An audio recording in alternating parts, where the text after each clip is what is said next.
Hola, buenas tardes, bienvenidas, bienvenidos a esta conferencia magistral con la doctora Marta Lamas.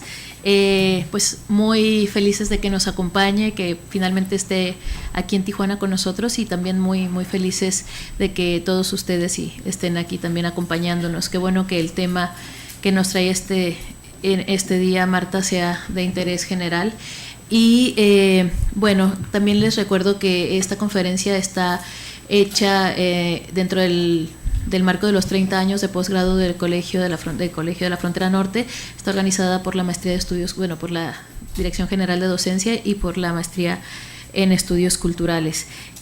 Rápidamente voy a dar una muy breve reseña de la doctora Lamas, pero prácticamente es un redundar porque ella es muy conocida, entonces no tendríamos ni siquiera que hacer esta presentación, pero para quienes estén aquí por primera vez y que les haya seducido el tema y sepan quién es Marta Lamas. Es etnóloga de la Escuela Nacional de Antropología e Historia y doctora en Antropología por la Universidad Nacional Autónoma de México. Es directora de la revista Debate Feminista, colaboradora de la revista Proceso, profesora del Departamento de Ciencia Política del Instituto Tecnológico Autónomo de México, del ITAM, y profesora investigadora del Programa Universitario de Estudios de Género de la UNAM. Además, es integrante o miembro del SNI, del Sistema Nacional de Investigadores. También es integrante del Consejo Directivo del Grupo de Información en Reproducción Elegida, GIRE, y de la Sociedad Mexicana Pro Derechos de la Mujer, Semillas, del Instituto de Liderazgo Simón de Beauvoir y de la Liga Liderazgo, Gestión y Nueva Política.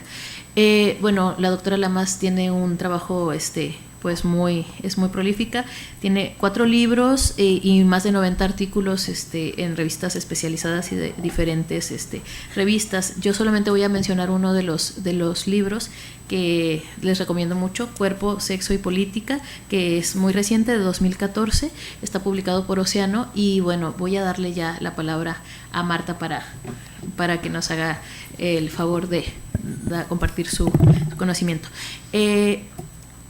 Pues bienvenidos nada más y gracias. Gracias, Sayak. Pues yo agradezco al Colegio de la Frontera Norte, a la doctora Araceli Almazán, y especialmente a Sayak, que llevaba persiguiéndome casi 2 años para que viniera yo aquí a hablar con ustedes, y a quien conocí por su espléndido libro de Capitalismo Gore, y soy su fan, así que me da mucho gusto estar aquí con ella. En torno a la sexualidad, y en concreto a las relaciones sexuales, se organiza la vida social y las personas son clasificadas según esquemas que valoran o estigmatizan ciertas prácticas y conductas.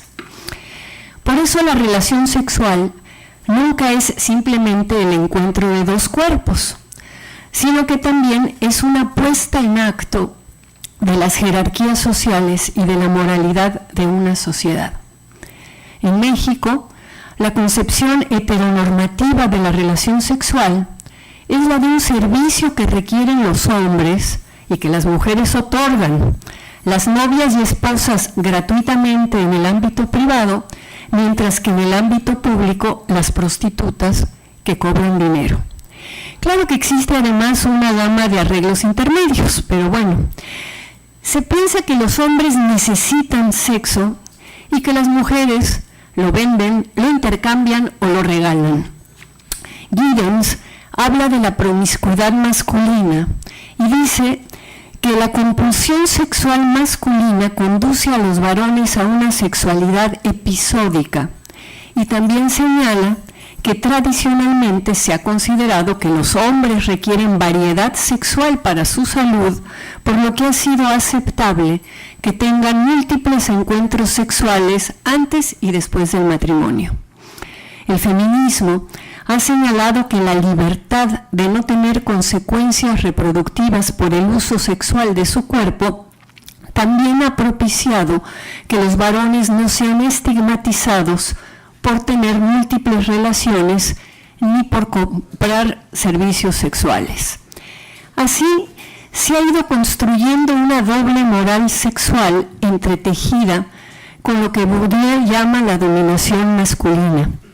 Por eso la prostitución, entre comillas, además de constituir una actividad comercial, es un indicador del ordenamiento jerarquizado de género en la sociedad. Las formas tradicionales en que mujeres y hombres tienen relaciones sexuales reproducen la estructura social y habitualmente se espera y se clasifica a las mujeres como virtuosas, ¿verdad? Y cuando no lo son, como disolutas, o como decimos en México, decentes y putas. Justo por esa doble moral respecto de la sexualidad, ciertas mujeres, aunque no cobren, también son consideradas putas. Hoy vengo a hablar de las que sí cobran, pero no las llamo putas, sino trabajadoras sexuales. No me gusta hablar de prostitución porque se invisibiliza a los clientes que compran los servicios sexuales. Por eso prefiero hablar de comercio sexual, pues queda claro de que una parte vende y otra compra. Y me voy a referir exclusivamente al caso de las trabajadoras sexuales mujeres, no solo porque es el que he investigado y conozco más, sino porque es el que ha generado una política de rescatar víctimas que no se dirige a los hombres trabajadores sexuales. Y no obstante, el comercio sexual siempre ha existido en nuestro país. A lo largo del tiempo se ha transformado la manera de ver el trabajo sexual y de una ocupación honesta, como lo fue antes de la llegada de los españoles. Hay toda una recuperación del término de puta honesta, ¿verdad?, en esa época histórica. Actualmente ha pasado a ser considerado como un recurso de subsistencia, una conducta degenerada, y en la actualidad hay quienes consideran que es una forma de violencia hacia las mujeres que se dedican a él. Apenas el año pasado, en la Ciudad de México, un grupo de trabajadoras sexuales ganó un litigio sobre el carácter laboral de su actividad, lo que obligó al gobierno del Distrito Federal a reconocerles su condición de trabajadoras no asalariadas. Pero es indudable que al margen de la resolución judicial persiste el estigma y esto provoca distintos tipos de violencias en torno a esta milenaria actividad. Hay violencia física, hay violencia sexual, violencia económica, violencia punitiva y violencia simbólica.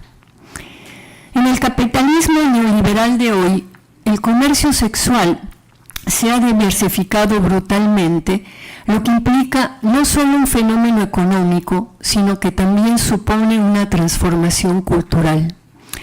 Aunque la droga y el SIDA han impactado dramáticamente el mercado del sexo, desde hace años se han multiplicado los table dance y las strippers, los shows de sexo en vivo, los masajes eróticos, los servicios de acompañamiento, los escorts, el sexo telefónico y el turismo sexual.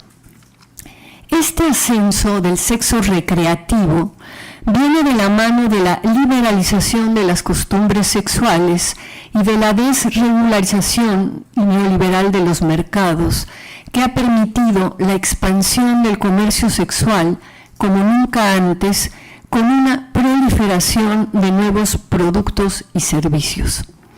La industria del sexo se ha convertido en un gran empleador de millones de personas que trabajan en ella y que atraen igualmente a millones de clientes.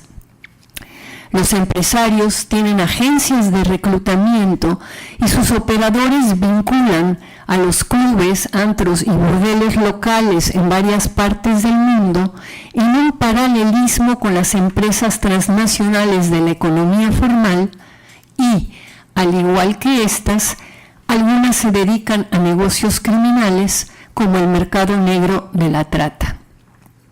Ahora bien, el tráfico de seres humanos es un pavoroso flagelo criminal del cual el tráfico con fines de explotación sexual es solo una parte.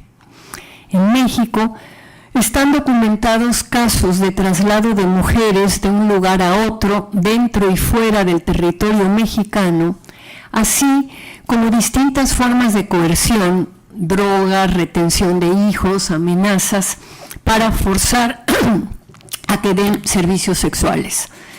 Pero el punto que me interesa subrayar hoy es que esta práctica criminal es una pieza mínima de la industria del sexo y sin embargo el discurso abolicionista la ha magnificado y ha vinculado la expansión del comercio sexual al crimen de la trata.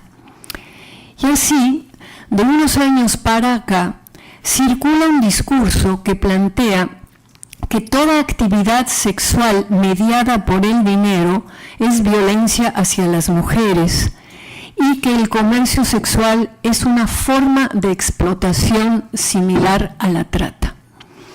Esta mezcla deliberada entre comercio sexual y trata ha sido impulsada por una política puritana y punitiva que se concreta en el año 2000 con la firma de la Convención de las Naciones Unidas contra la Delincuencia Organizada Transnacional, llamada también la Convención de Palermo. Esta convención tiene 3 protocolos, uno para prevenir, reprimir y sancionar la trata, otro sobre contrabando de migrantes y otro contra fabricación y tráfico ilegal de armas. Un poco de historia. Se recordará que a partir de los años 90, la derecha religiosa en Estados Unidos ganó influencia y muchas feministas que luchaban en contra de la violencia hacia las mujeres se aliaron con la cruzada moralista de Reagan. Luego, durante la presidencia de Bush, esa cruzada moralista transformó el movimiento en contra de la trata en un proyecto oficial del gobierno estadounidense enfocado a criminalizar todos los tipos de comercio sexual. El discurso dominante en Naciones Unidas fue el de las feministas abolicionistas estadounidenses y de los cristianos conservadores, y ellos, junto con funcionarios del gobierno republicano de Estados Unidos, redactaron este protocolo de Naciones Unidas sobre tráfico de personas. En dicho protocolo, el peso que se le da a la prostitución es absolutamente desproporcionado en relación al tráfico de personas para el trabajo laboral forzado, agrícola o en maquilas. Además, se usa de manera indistinta el término trata con fines de explotación sexual o comercio sexual o prostitución. Y de esta forma, la campaña moralista logró que la legítima preocupación por la situación de tráfico de personas se concentrara en una condena al comercio sexual.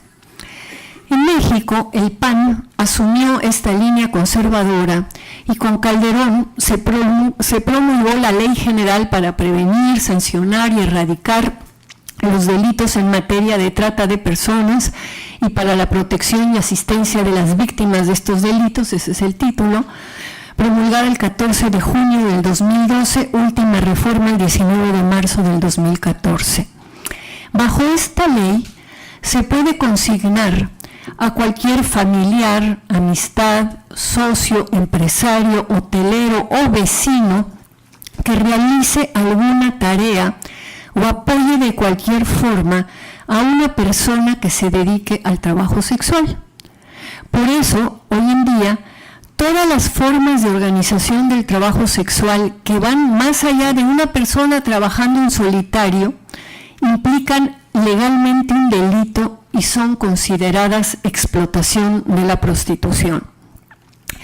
Esta ley sirve para dar cobertura legal a los brutales operativos contra las trabajadoras sexuales y así manifestar un rechazo moralista al comercio sexual.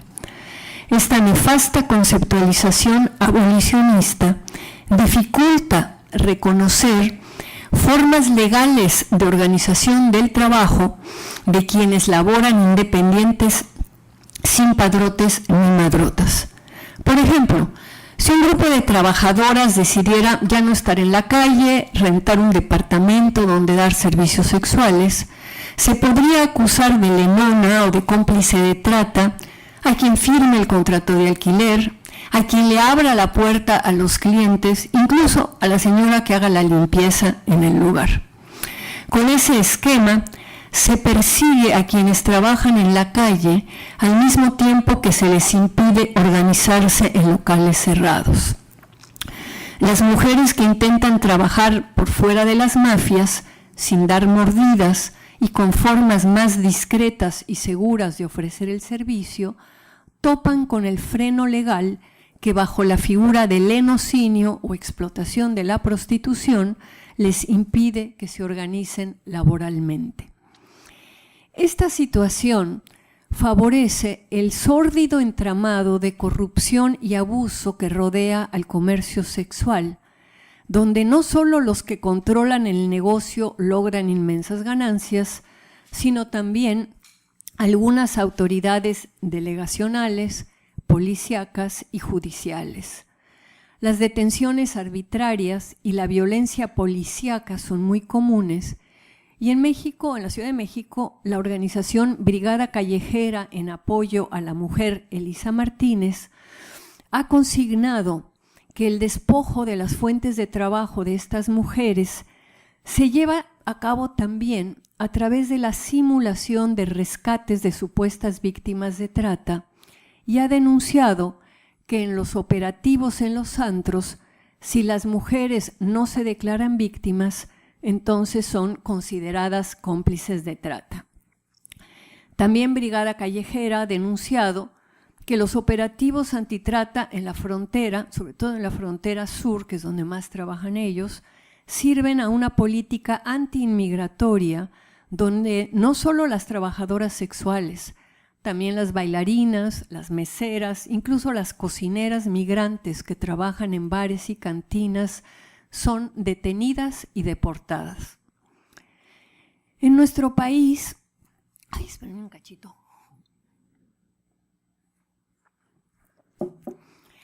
En nuestro país, el desempleo y los salarios miserables, junto con la carencia de seguridad social, impulsan a cientos de miles de mujeres pobres al comercio sexual.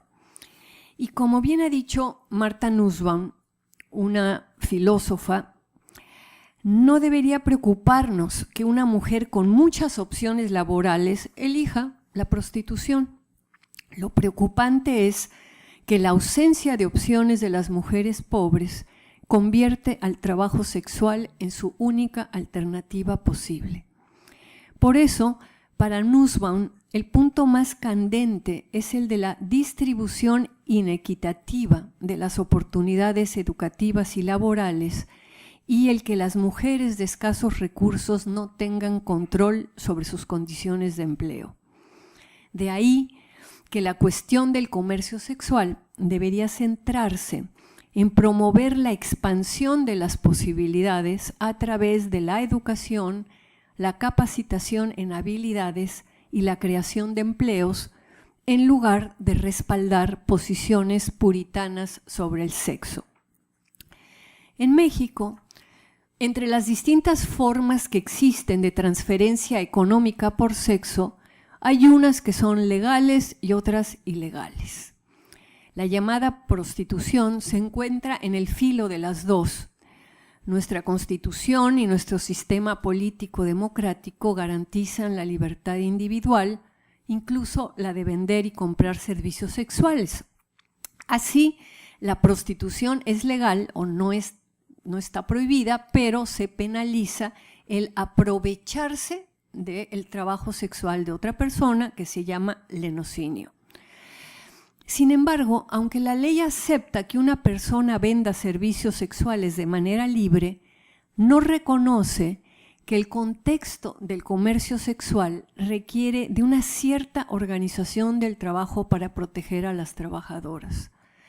Y el delito de lenocinio, que hoy se equipara con el de trata, condena a cualquier otra persona que se vincule al hecho de la compra-venta de sexo, lo cual afecta al entramado laboral del comercio sexual y alienta ilegalidad y corrupción por los distintos grupos que están implicados en el negocio. Fíjense, la definición del lenocinio del Código Penal Federal, que no ha sido modificada desde que se hizo el Código Penal Federal en 1931, señala que el lenocinio textual se comete contra personas menores de 18 años o que no tienen capacidad para comprender el significado del hecho o para resistirlo, cierro comillas. Pero en las distintas entidades federativas, los artículos relativos al comercio sexual han sido modificados en las leyes locales para ampliar y para endurecer la definición del lenocinio.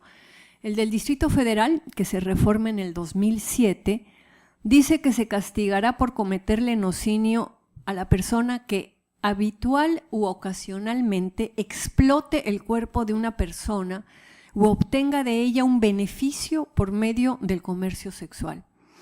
Bueno, los hijos de las trabajadoras sexuales obtienen beneficios, por ejemplo, y no los podríamos acusar de lenones, ¿verdad? Induzca a una persona a que comercie sexualmente con su cuerpo o que le facilite los medios para que se prostituya. Y también a quien regente, administre o sostenga prostíbulos, casa de citas o lugares de concurrencia dedicados a explotar la prostitución u obtenga cualquier beneficio con sus productos. Yo pregunto, ¿qué significa explotar el cuerpo de una persona o obtener cualquier beneficio? Bajo esa ambigüedad cabe cualquier cantidad de actividades. Una abogada del CIDE, Claudia Torres, distingue entre los conceptos de prostitución voluntaria, lenocinio y trata de personas y dice: la prostitución voluntaria implica a una persona que libremente decide ejercer el trabajo sexual. El lenocinio y la trata involucran a un tercero, pero mientras el beneficio económico es el elemento central del delito de lenocinio, el elemento central del delito de trata es el engaño, la coacción, la coerción, la amenaza o la subordinación. Hasta ahí la cita de Claudia Torres. Nuestras legislaciones están llenas de omisiones y la incongruencia central es que la prostitución individual y libre requiere el apoyo de otras personas. Una chica que se pare en una esquina y que no tenga una gente que vigila, o cuando va a un hotel o si trabaja en un local cerrado, como en el contexto que estamos viviendo, hay clientes loquitos que asesinan, que ahorcan, que clavan cuchillos, pues necesita alguien que la proteja, ¿no? Entonces, como se requiere el apoyo de otras personas, la penalización del lenocinio obstaculiza que esto ocurra de manera abierta, legal y segura. Y además, a mí siempre me intriga, ¿por qué es delito obtener un beneficio económico con el trabajo sexual de una persona y no lo es con los demás tipos de trabajo? No es lo característico del sistema capitalista obtener plusvalía, o sea, beneficiarse del trabajo de otras personas. A mí me resulta más que sospechoso que el rechazo a la explotación se dé únicamente en relación al trabajo sexual. Nadie se escandaliza de que se explote a las meseras, a las enfermeras, a las profesoras universitarias. O sea, no, el escándalo es con el trabajo sexual. Y entonces este delito del lenocinio dificulta una real independencia laboral de las trabajadoras sexuales, al mismo tiempo que las lleva a muchas a integrarse a las redes controladas por las mafias, justamente buscando protección. El desarrollo de formas más libres y seguras de ofrecer servicios requiere un marco legal y la ausencia de regulación ha servido. ¿Está el aire acondicionado o qué? Aquí hay lugares, aquí adelante hay como 5 lugares si quieren venir. No, pero aparte, si empieza el aire, que le bajen un poquito porque si no, como ando ya fónica, si se puede un poquito que le bajen al aire porque sí me está llegando ahorita aquí justo. Entonces, aquí adelante, sí, allí en las filas hay más. Entonces, Digo que el desarrollo de formas más libres y seguras de ofrecer los servicios requiere un marco legal, y la ausencia de regulación ha servido para concentrar las riquezas generadas en el comercio sexual en manos de quienes controlan el negocio en complicidad con las autoridades. Y quienes intentan trabajar por fuera de las mafias y sin dar mordidas, enfrentan no solo dificultades enormes, sino también grandes peligros.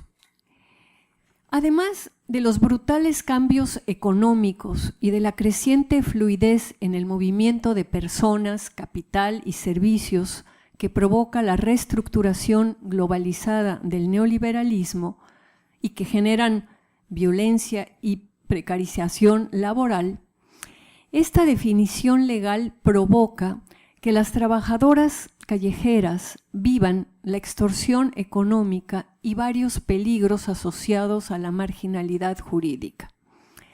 Desde el año 2005, la Red Mexicana de Trabajo Sexual hace un informe anual a partir de un observatorio laboral del trabajo sexual en México. En el informe del año pasado, del 2014, que Jaime Montejo de Brigada Callejera leyó en el 17º Encuentro Nacional de la Red Mexicana de Trabajo Sexual, se recogió un panorama ominoso sobre la situación de las trabajadoras sexuales en nuestro país. Las denuncias las clasifica el informe en los 4 rubros que corresponden a las 4 ruedas del capitalismo: la represión, la explotación, el despojo y el desprecio, analizadas en la 6ª Declaración de la Selva Lacandona del EZLN, y las denuncias vienen de 21 entidades federativas. En el documento que le voy a dejar a Sayak vienen los nombres de las entidades para no usar ahorita el tiempo leyendo todas, ¿no? Y en ellas se reitera el rutinario abuso policial que viven las trabajadoras sexuales con las cuotas de extorsión económica y de sexo forzado que demandan los uniformados. La explotación económica y la violación sexual están absolutamente institucionalizadas dentro de los usos y costumbres policíacos, y según este informe, se ha dado un éxodo de trabajadoras sexuales de ciertos lugares ante la persecución y el despojo de dinero y pertenencias por parte de policías municipales, estatales y federales. A esta represión policíaca se suman otras formas de violencia gubernamental, como la elaboración de censos de trabajadoras sexuales a quienes se obliga a entregar copias de sus credenciales del IFE. No solo las autoridades no tienen facultades para hacer este tipo de censo, sino que esto es un elemento para el chantaje y la extorsión. Según Brigada Callejera, lo que caracteriza la situación de las trabajadoras sexuales en nuestro país es que ellas representan una oportunidad económica en los municipios y delegaciones por las multas debidas a faltas a la moral o por alterar el orden. Con frecuencia son arrestadas y detenidas por 36 horas y si pagan la multa no reciben comprobante de pago alguno.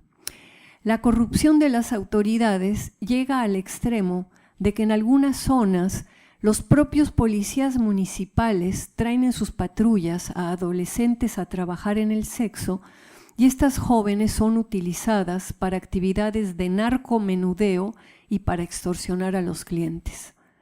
También hay patrulleros que quieren regentear a las adultas a la fuerza y quienes se niegan, los patrulleros las violan sin condón o las graban y suben los videos al YouTube. Según un estudio de la Cátedra Extraordinaria sobre Trata de Personas de la UNAM del año pasado, la regulación del comercio sexual en 24 entidades federativas considera medidas de tipo sanitario y de estas, 21 entidades se centran en el control y la vigilancia sanitaria. En 6 entidades de nuestro país todavía existen las tarjetas de control sanitario, no obstante la Organización Mundial de la Salud, ONU-SIDA, el CENSIDA en México, el Instituto Nacional de Salud Pública y otras instituciones han señalado reiteradamente que el control sanitario no representa ningún beneficio a la salud, que además habría que hacerle control sanitario a los clientes, ¿verdad? Lo cual está complicado, y que en cambio estigmatiza a quienes son sometidos a tal trámite. Con la excusa de este examen, las trabajadoras sexuales son reprimidas o extorsionadas por la policía con el pretexto de que no estaban actualizados sus estudios.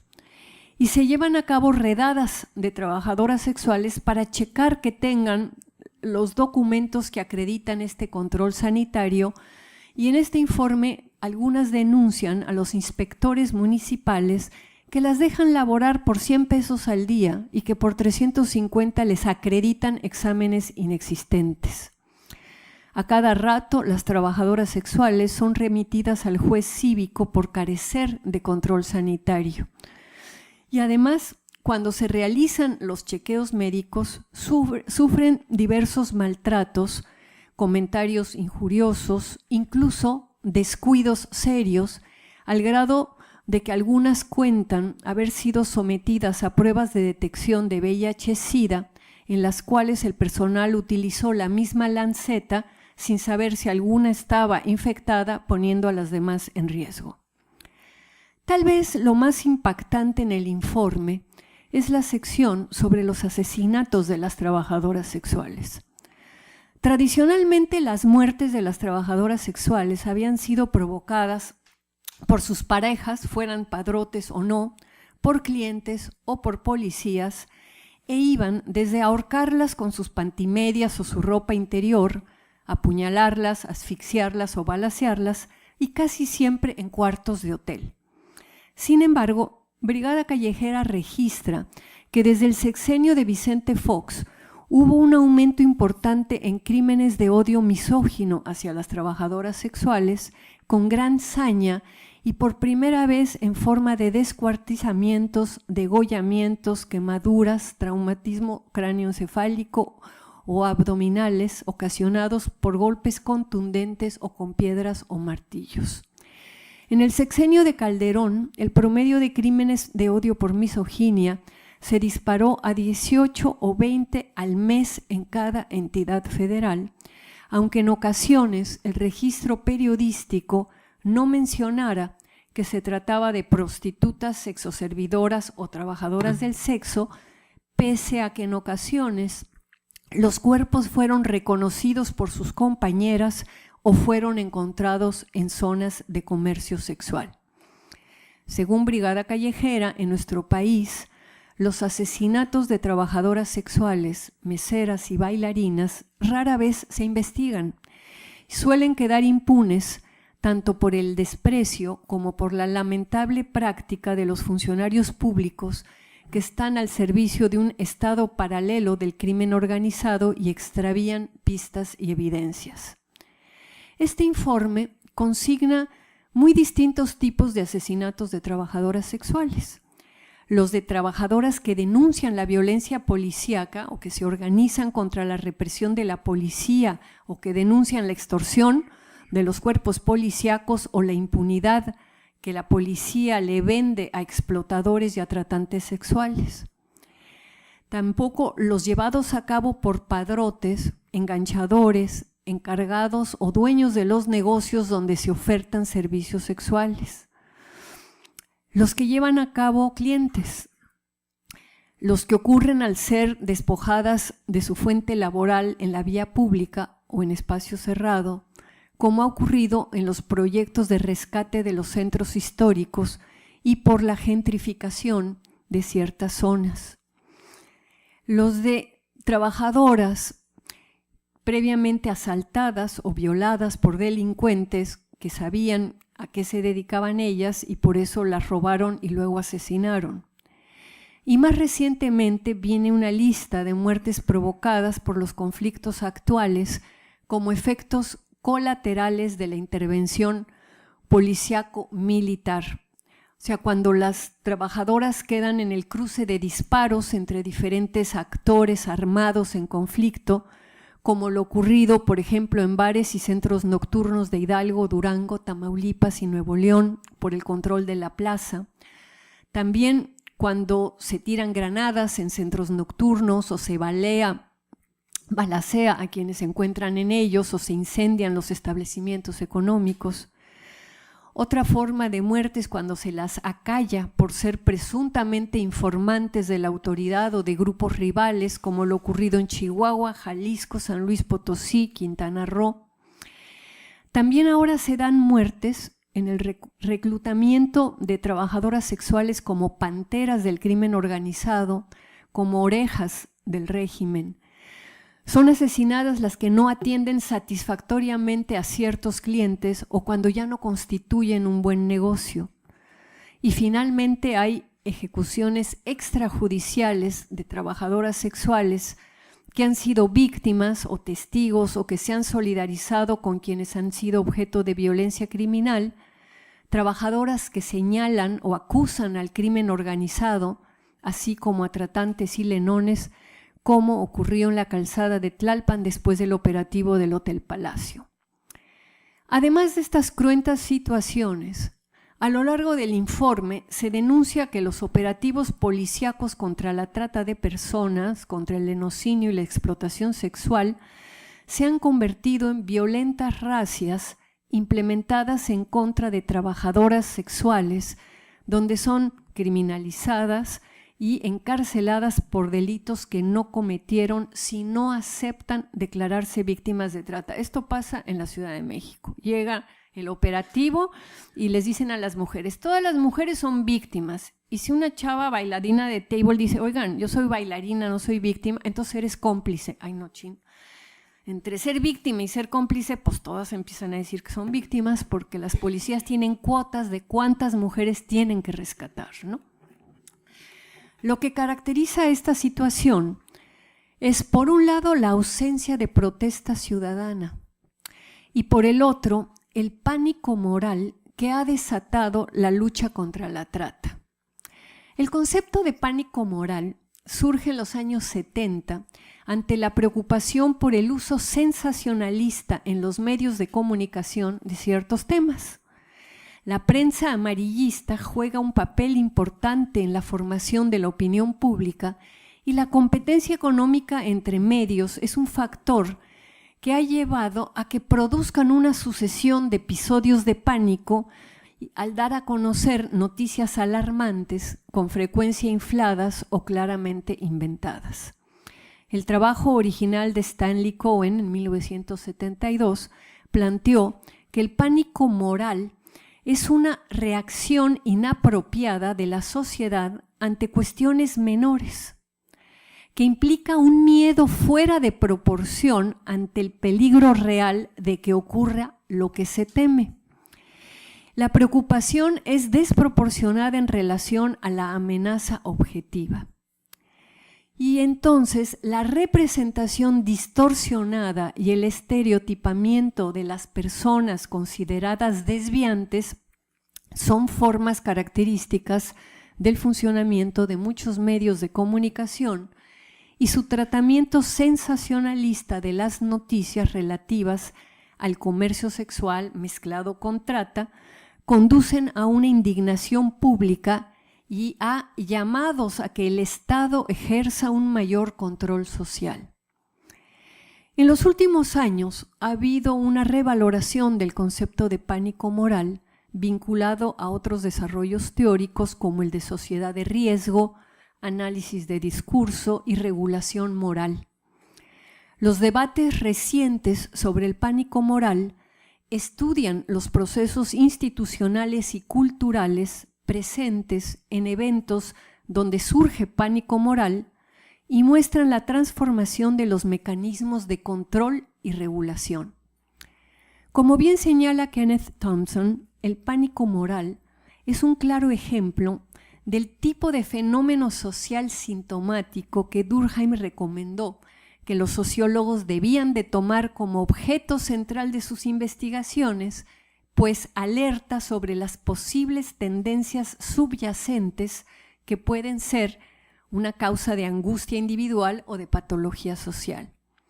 Para Jock Young, el pánico social es la forma extrema de la indignación moral Y para Ear, la indignación moral significa simultáneamente una amenaza a la propia identidad y una confirmación de la identidad.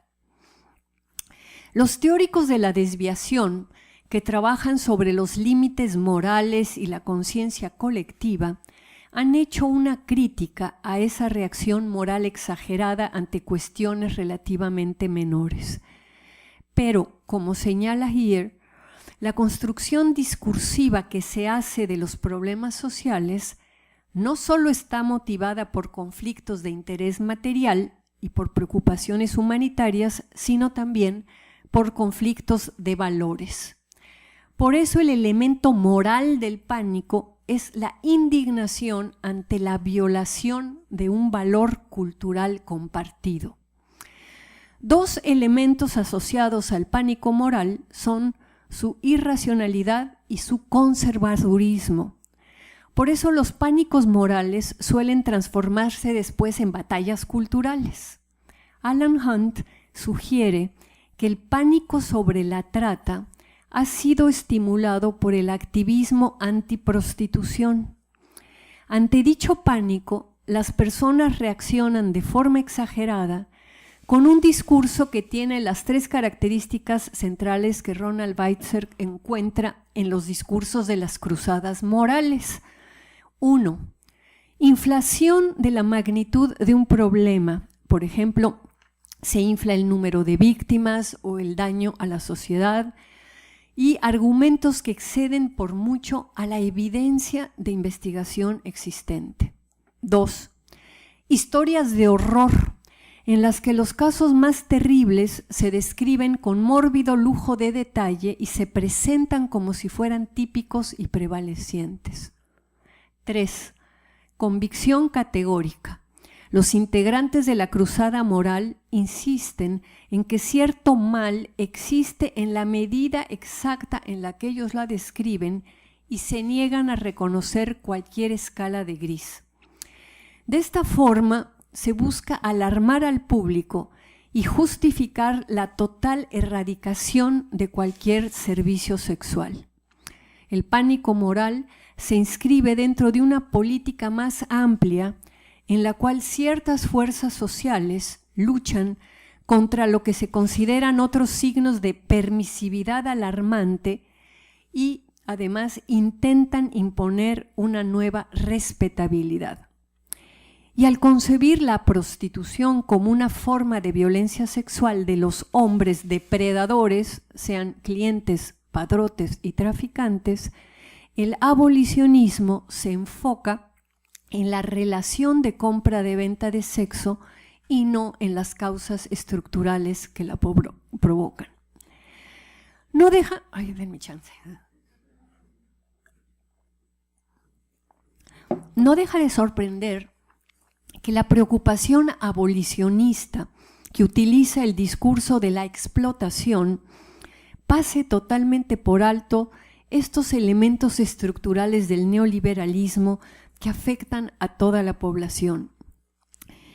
Al igual que en cualquier otro oficio o profesión, en el trabajo sexual se extrae plusvalía. Solo que la explotación de una actividad de servicios que se encuentra al margen de la regulación laboral y se da sin derechos laborales y con formas que generan exclusión y violencia, es muy distinta de los demás trabajos en donde también se explota a la persona con trabajos legales y a veces con seguridad social. Ahora bien, en el discurso abolicionista es frecuente escuchar la expresión de explotación sexual sin que se explicite que estas trabajadoras sexuales son explotadas por empresarios particulares o por el crimen organizado o por las autoridades, precisamente por la falta de regulación. En su modelo integral de intervención contra la trata sexual de mujeres y niñas, la Organización de Naciones Unidas para la Planificación Familiar, en el año 2013, hace una importante aclaración. La explotación de la prostitución se da cuando el dinero ganado mediante la prostitución llega a manos de cualquier persona que no sea la que se prostituye y es intrínsecamente abusiva y análoga a la esclavitud. Pero una trabajadora sexual se suele quedar con la mitad o con la tercera parte de lo que cobra por servicio, cuestión que ni una mesera, ni una vendedora, ni una profesora logra obtener. Por eso las mujeres que están en el trabajo sexual, porque ahí ganan más que en cualquier otro tipo de trabajo que pudieran desempeñar. Cuando yo hice mi investigación, las chicas con las que yo trabajaba, que estaban paradas en distintos puntos de la Ciudad de México, ganaban en un día lo que yo ganaba al mes. En ese momento era asistente de la dirección de la revista Nexos, y ganaban en un día lo que yo ganaba en un mes, siendo yo universitaria y siendo muchas de ellas sin la secundaria terminada, ¿no? Entonces las mujeres que están en el trabajo sexual es porque ganan allí más. La que no tiene la primaria terminada y que podría trabajar de empleada del hogar o vendiendo quesadillas en la calle, las que tienen secundaria y pueden trabajar de cajeras o de vendedoras con salarios mínimos, ¿verdad? Entonces, lo interesante es que el discurso sobre la explotación sexual ha prendido mediáticamente, mientras que el de la explotación laboral ha ido perdiendo fuerza. Ya no estamos hablando de cómo todos los demás trabajadores son explotados. Y así, la estrategia discursiva que Kamala Kempadú denomina la aplanadora antitráfico tiene como objetivo final no acabar con la explotación laboral, sino eliminar toda forma de comercio sexual. Yo creo que todos queremos de que se acabe todas las formas de explotación sexual, no solo, de explotación laboral, no solo la sexual. Y para lograr esto, esta aplanadora antitráfico no duda en declarar, contra toda evidencia y contra toda investigación, que con la regulación del trabajo sexual se favorece la trata. Y esta declaración alienta el pánico moral de amplios sectores de ciudadanos. Este pánico, asociado al comercio sexual, desplaza la atención de la situación económica y la concentra en los hombres delincuentes. Enfocar la atención en las víctimas y en los hombres sirve de cortina de humo para no analizar las causas estructurales que provocan una situación indudable de desigualdad y abuso. Y la campaña de la cruzada moral para abolir el comercio sexual lo que finalmente hace es fortalecer la intervención judicial del Estado. Así, la política neoliberal está provocando lo que la Ikva Kant llama una remasculinización del Estado, que consiste en un fortalecimiento del esquema patriarcal con una perspectiva hacia las mujeres como víctimas que deben de ser protegidas y no como trabajadoras desempleadas o con salarios miserables. La precariedad laboral, más que un fenómeno transitorio, es una condición estructural que se perfila como el elemento que cohesiona el nuevo capitalismo como modo de producción no solo eficiente, sino coherente. Y en ese contexto, la reproducción de la desigualdad entre mujeres y hombres, que tiene una dinámica material y una dinámica simbólica, se aborda por la política neoliberal, como bien analiza Elizabeth Bernstein, con un duro giro punitivo y una vulneración de derechos sociales. Es notoria la preocupación escandalizada ante la explotación sexual de las trabajadoras sexuales de cara a la indiferencia por la explotación de las obreras, las empleadas del hogar, las enfermeras, las taquilleras, las meseras, las barrenderas, bueno, ya no les leo toda la lista, ¿verdad? Parecería que no incomoda que las mujeres vendan su fuerza de trabajo en condiciones deleznables, pues el escándalo respecto a la explotación sexual tiene que ver con la idea de que la venta de servicios sexuales degrada la dignidad de la mujer. No se escuchan propuestas políticas para abatir otras formas de explotación de la fuerza de trabajo femenina.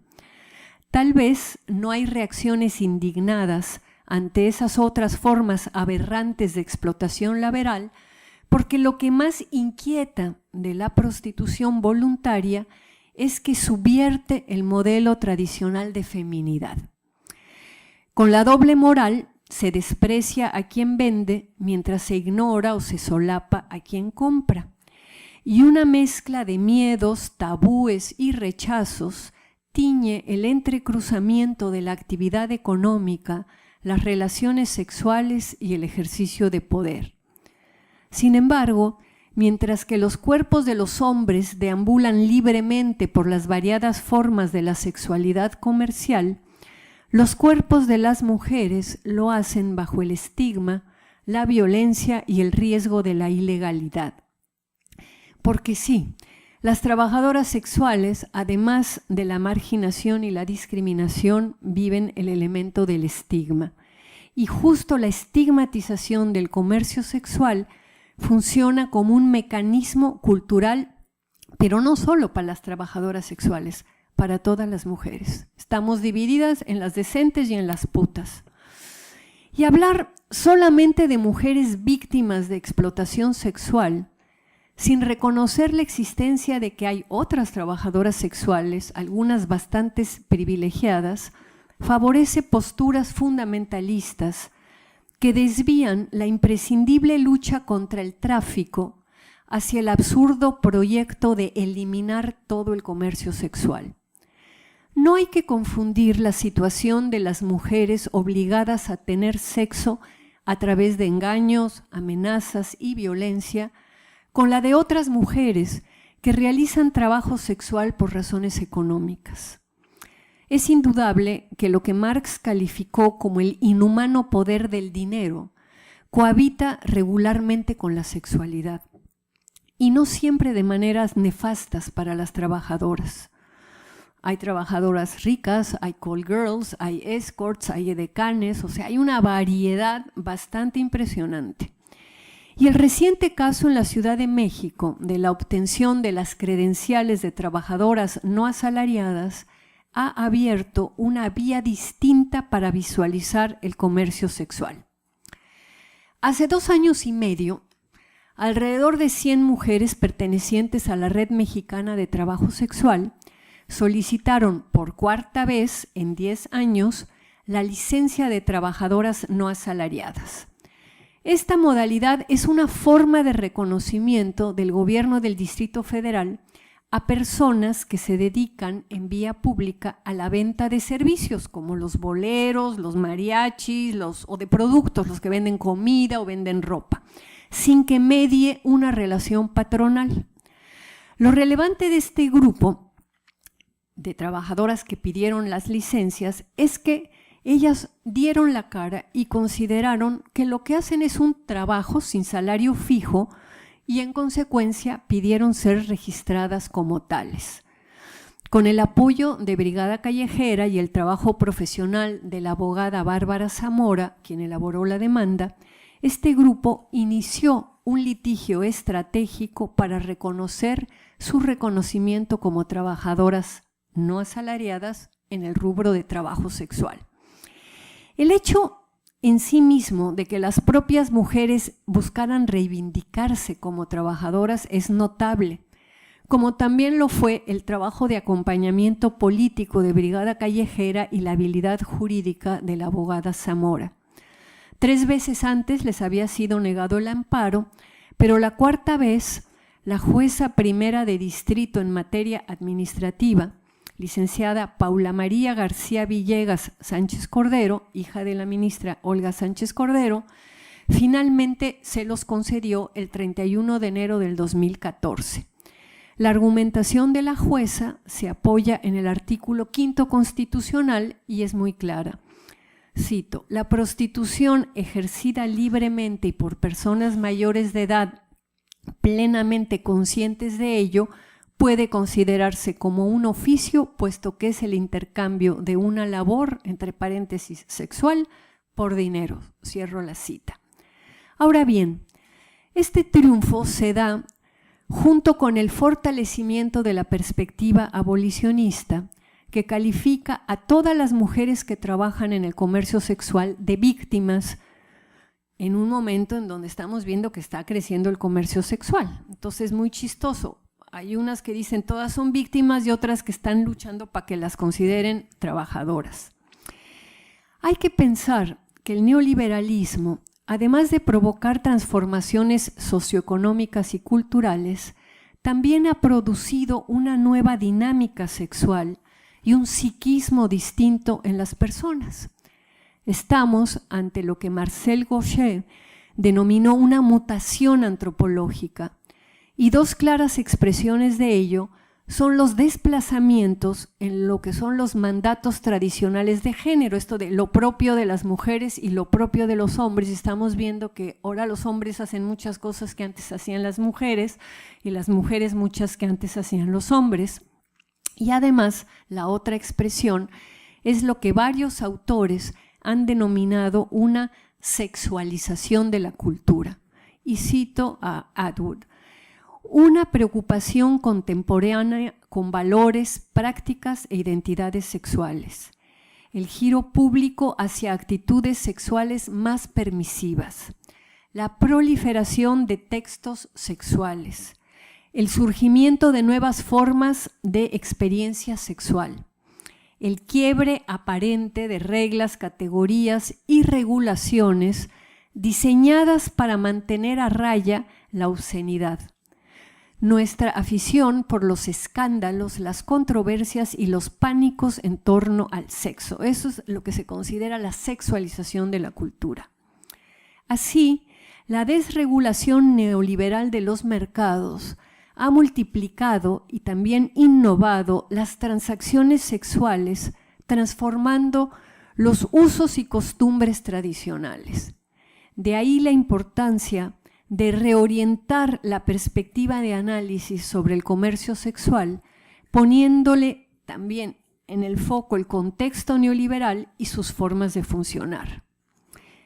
Hoy en día, ante el horror de la trata de personas, es necesario desarrollar una perspectiva crítica que visualice la magnitud de las formas de trabajo forzado que no son sexuales, como el trabajo agrícola y de maquila, y de las que escasamente se habla.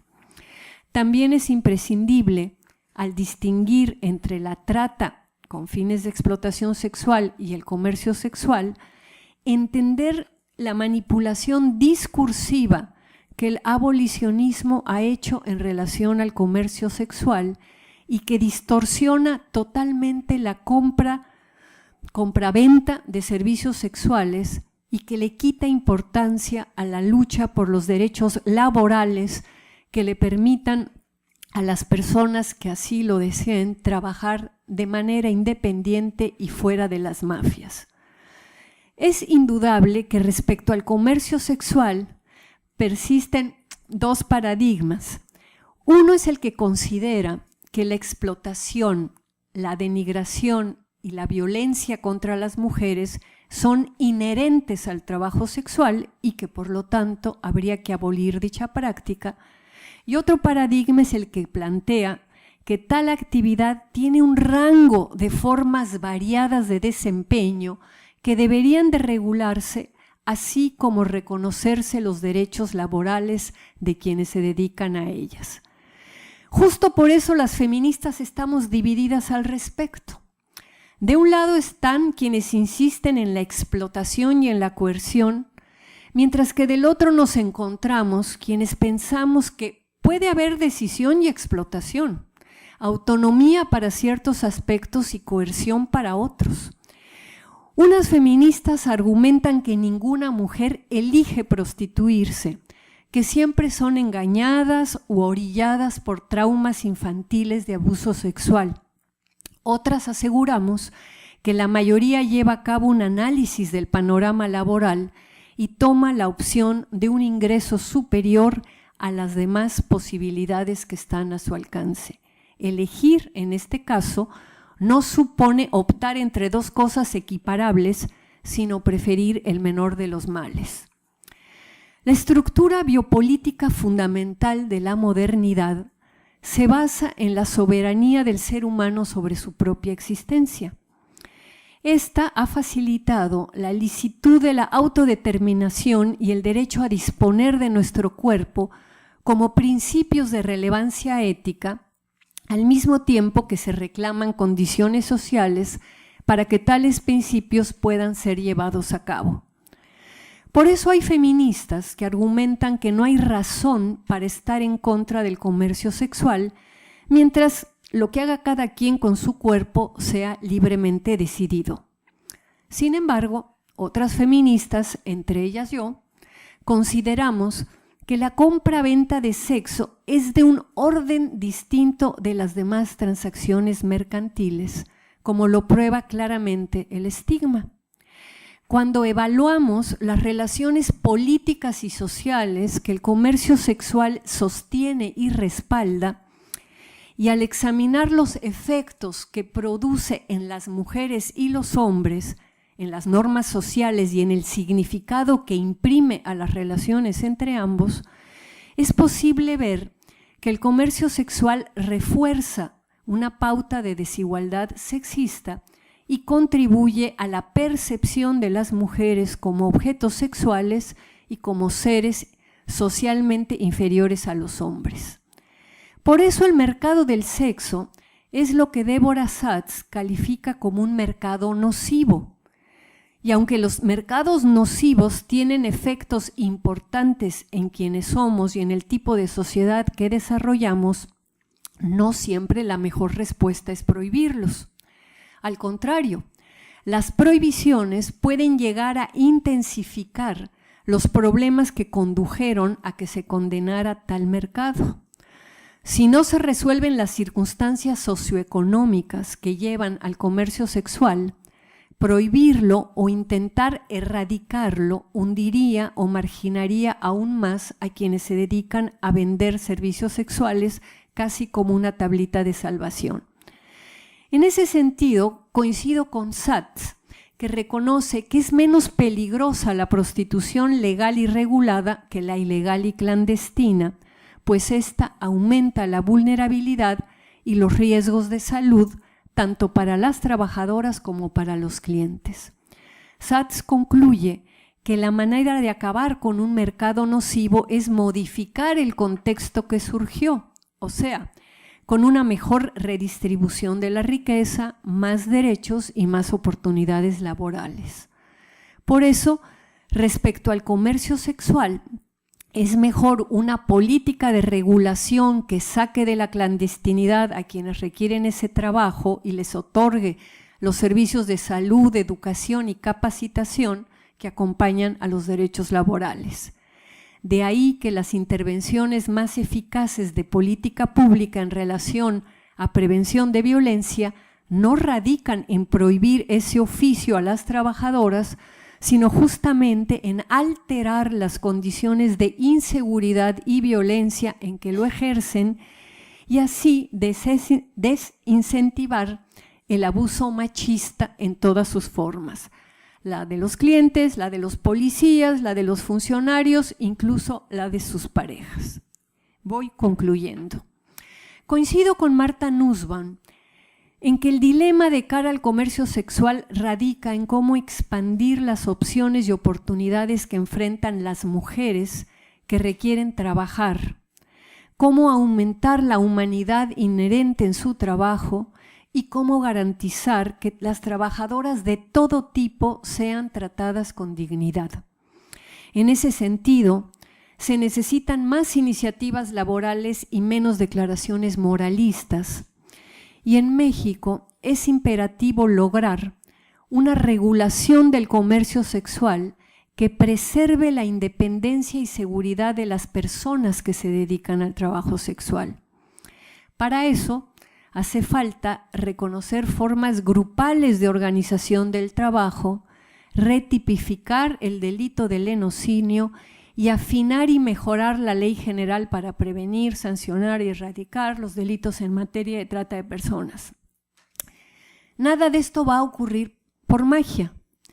Es imprescindible que las propias personas que se dedican al trabajo sexual hagan lo que hicieron las compañeras que ya obtuvieron sus credenciales de trabajadoras no asalariadas, o sea, organizarse, iniciar litigios jurídicos y hacer intervenciones políticas. Y finalmente, como la actividad sexual de las mujeres es un desafío a la doble moral que considera que las transacciones sexuales de las mujeres son de un orden distinto a las transacciones sexuales de los hombres, también tenemos que debatir sobre dicha doble moral y sobre el estigma. Hay que analizar el puritanismo que filtra las posturas abolicionistas y empezar a desconstruir el discurso sobre la explotación sexual, cuestionando por qué es delito obtener un beneficio económico con el trabajo sexual de una persona y no lo es con los demás tipos de trabajo. Esto nos mete de lleno en el tema del momento capitalista neoliberal que estamos viviendo y que, como Sayak Valencia acertadamente calificó, es gore. Por eso también es indispensable un debate público que analice la forma en que el puritanismo se ha filtrado a la discusión y cómo este puritanismo alimenta lo que Elizabeth Bernstein califica el giro carcelario de la política neoliberal. Bernstein documenta cómo el discurso feminista sobre las víctimas que hay que salvar ha servido a la estrategia carcelaria contemporánea de la agenda económica neoliberal. Esto ha facilitado el control gubernamental sobre los cuerpos y las vidas de las mujeres. Es necesario comprender a quién le sirve el abolicionismo y también quién financia el abolicionismo. Obvio que el discurso de salvar a las víctimas ha ampliado y ha fortalecido la intervención judicial con estos operativos policíacos de rescate. Pero además, el abolicionismo, que desprecia los reclamos laborales de las trabajadoras sexuales independientes, intenta fijar un límite a qué es lo decente en una conducta sexual.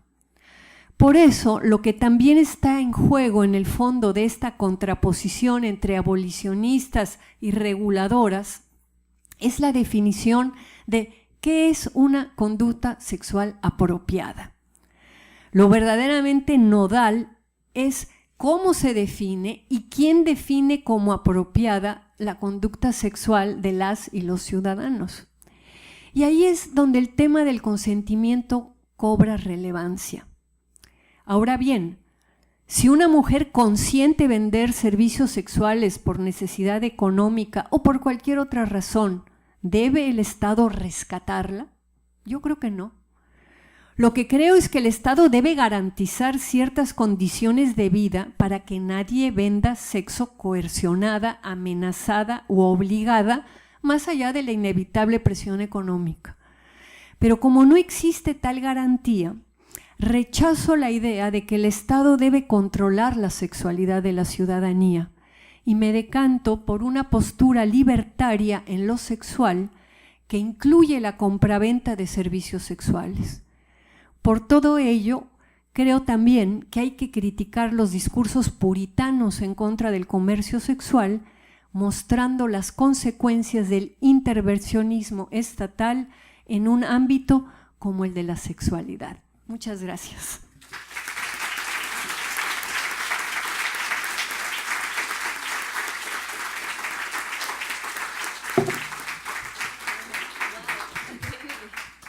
Bueno, pues muchas gracias, Marta, que muy interesante y además el gusto que nos va a dejar el texto, entonces en algún momento se publicará y podemos consultarlo porque está lleno de información relevante y que a veces no nos da, ¿no? La mano para captar todas las ideas. A mí me encantaría comentar varios de los puntos, pero creo que en justicia a que hay tanta gente que vino y que seguramente estará interesada en hacer preguntas, creo que vamos a abrir mejor la parte del debate para que ustedes puedan expresar sus dudas. todas sus preguntas, sus comentarios. Vamos a recoger, ¿te parece si recogemos como 5? Perfecto. Y luego contestas y luego si hay una segunda ronda. Vamos a recoger primero 5 intervenciones, contesta Marta, y después si hay más intervenciones vamos a dar continuidad. No sé, ¿quién tiene preguntas?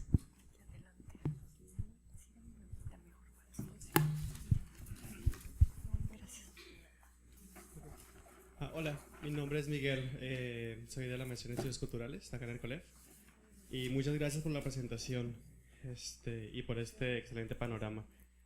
Yo antes que nada quería mencionar que, bueno, me parece muy pertinente, ¿no? La conferencia, tomando en cuenta que la semana pasada, perdón, la señora Alejandra Gil en la Ciudad de México fue sentenciada a 14 años por genocidio y por trata de personas.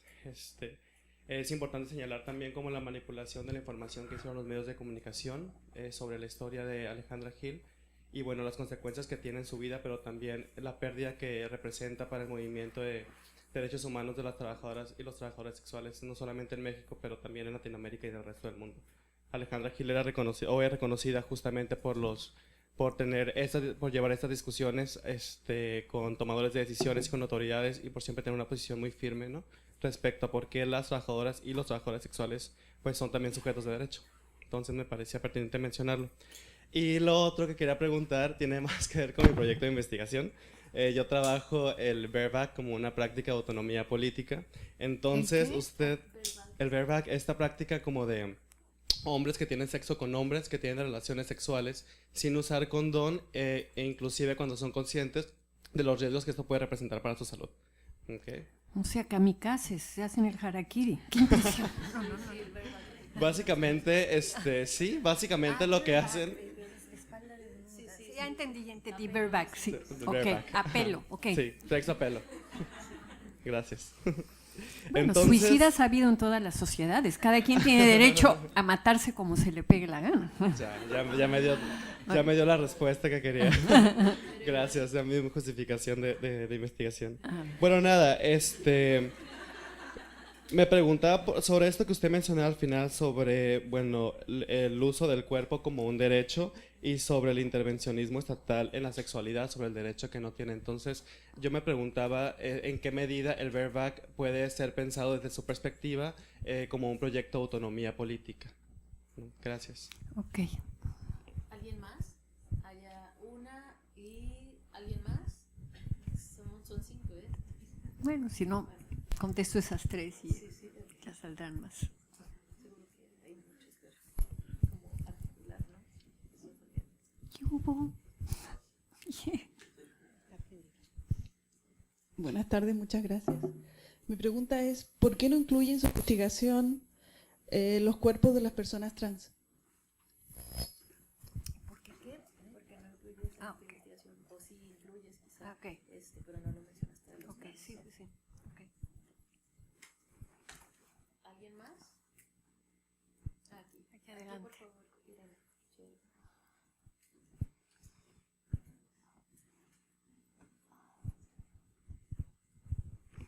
Hola, yo soy Cheryl, estudiante del doctorado en Ciencias Sociales aquí en COLEF. Bueno, me llama la atención esta visión de, como desde una perspectiva de derechos, de cómo pensar en las causas estructurales y no en una posición más moral, ¿no? Moralista sobre este tema, y en la expansión de las libertades educativas y laborales de las mujeres. Sin embargo, ¿cuál sería a lo mejor un posicionamiento más concreto sobre cómo podemos poner el énfasis en digamos, atacar estas condiciones de vulnerabilidad, además bueno, esto que se mencionaba también de la legislación, de cómo esta figura en particular, donde se puede poner en riesgo a las personas que ayudan, que rentan, que etcétera, si hay algún comentario adicional que se pueda ser más específico y no tan general sobre la expansión de las libertades de las mujeres.